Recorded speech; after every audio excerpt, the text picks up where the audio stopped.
good morning, good evening world. So, di ami karon sa baba sa hotel namo kay among hotel na ay free drinks. So, si Uncle kay para hubog man, mianigad siya para imnon daw ang free drinks kay sayang pud kuno.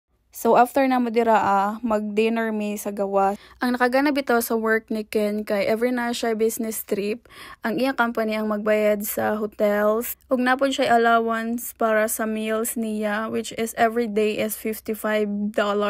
So, sa $55, gastahon gid na niya sa pagkaon ra og sa kanarasab na adlaw. Kay for the next day, nanapod siya another allowance para sa iyang another meals. So, dapat iya gayong gastuhon tutanan kay pagdili, masayang ra. Kay dili man sab nimo pwede taygomon ra, dapat kana na adlaw, dapat gamiton gid nimo kay magpasa man siya og report na sa mga resibo. So, mao nang every kada na siya travel, gastuhan gid na niya. And then, dili sab stricto ang iyang company kay pwede ko makauban-uban. Basta lamang, himon gid niya yung work, no? Di siya magpabaya. And then, di po sila strict sa time schedule nila. Flexible time po sila. And then, ang ganahan ako sa iyang attendance kay mutawag ra siya sa ilang company na mauna moadto na siya og unsa na siya nga time ning lakaw. Di na siya need moadto sa ilang office.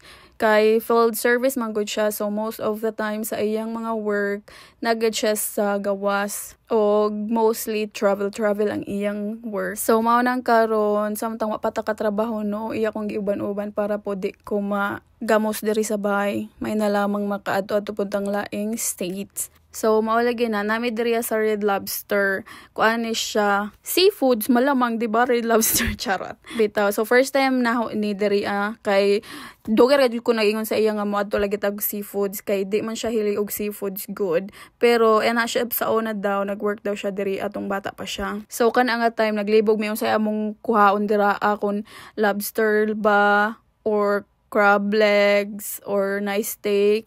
Basta pero na sila murag combo ana nga time. So mao ta mong gikuha. Nagkuan na kan mi tunga ra kan mi, pero ako ang lobster, iya ang steak. Onya kanang ilang complimentary bread, lami siya. Pero di ko maukaon og daghan ana kay dali ra ko mabusog. Gusto na ako mukaon kadtong diretso na sa lobster gajud kay Bayor panagsara baya ni no. Onya kasagaran bitaw diri sa ilang restaurant no ako nabantayan kay mostly sa ilang mga employees kay mga kanang Mexican nga na bitaw. Sumurag na inspire ko ba nga ay kalami na mo trabaho. Char. Bitaw lami na mo trabaho diri kadalakaw na mo.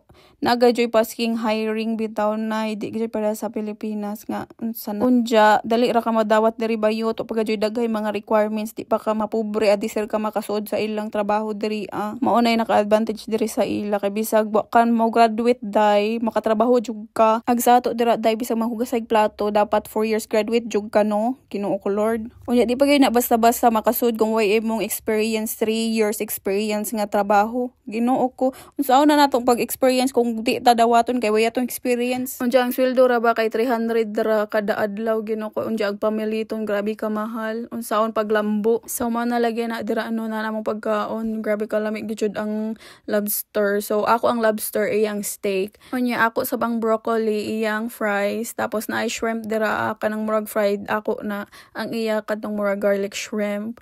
Grabe ka lamig na wala gud ang lobster o murag gusto pa na mukaon char. Unjan, ang kanang diri sa ilang restaurant, every time na agad yung ilang server kay pag human nilag serve, pag mga una ka kay ilagay kang kamusta hunday, kung kamusta, kung lami ba, kung okay ra ba ang pagkaon, ana sila day. Grabe sila mag-serve diri kay kung bagti ka mag-serve day, dako man ang tips na ihatag sa imo. Mao na grabe sila mag-care sa ilang mga customer. So mao na grabe ng lamon-lamon ni Apple. Tapos ana siya gusto daw niya og slice sa shrimp, tapos mao nang gihatagan ko niya slice pod sa steak. Ing ana mi every time mangaon sa gawas kay share para sa mga tilawan namo tanan ba. Ing ana mi kada mong gawas mi mga mi sa gawas. Pero makakaon na mi sa mga gana na mga restaurant no every time na i-travel si Ken kay mao lagi to sa iyang allowance na dapat na mong gastuhon namo. Charot. Unya butan sa bang boss ni Ken, ang iyang boss kay Indian no. 30 years na daw nagtrabaho sa ilang company. Actually, duha daw na sila Indiano. Ang isa kaubanan ni Ken. Na-meet na nako. In fairness, di siya halataan na Indiano. Gwapo siya. Pero na siya asawa ug anak duha. Napo daw sila salesman taga Mexico. Napo kuno ilain taga Canada. Ila man gud company ka international. Tapos napo ilain-laing branch sa laing country. So maura to daghan naman hibaw-an no si jang trabaho. Bitaw gasuot na ko diragkot kay gitugnaw nako. So maura to. Hawa na ko kaon dira. Maura ka na ibilin. Thank you for watching. Mwah.